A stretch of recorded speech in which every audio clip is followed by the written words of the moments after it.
تو پھر میں آپ کو اس موڑ پر لانا چاہتا ہوں اور یہ نقطہ سمجھانا چاہتا ہوں اور آپ کے دل میں یہ بات اتارنا چاہتا ہوں اور آپ کے ذہنوں کو عشق مصطفیٰ سے اس معطر اور معمبر کرنا چاہتا ہوں، اس کلندر دوراں کے توسل سے، ان کی نگاہ فیض بار سے۔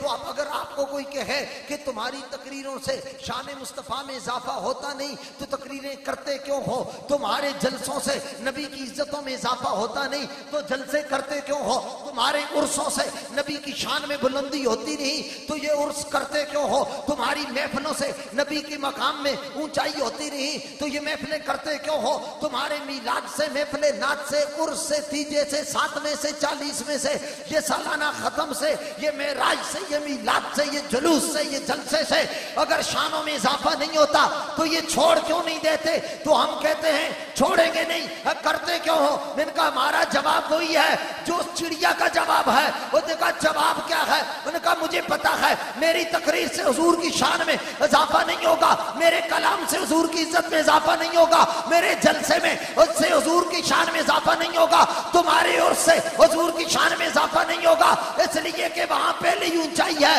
بلندی ہے، عزت ہے، مقام ہے، شرف ہے، کمال ہے، منصب ہے، جاہ ہے، عزت ہے، عظمت ہے، رفعت ہے، تعظیم ہے، تکریم ہے، توقیر ہے، درجہ ہے، شان ہے، شوکت ہے، کمال ہے، جمال ہے۔ تو پھر کرتے کیوں ہو؟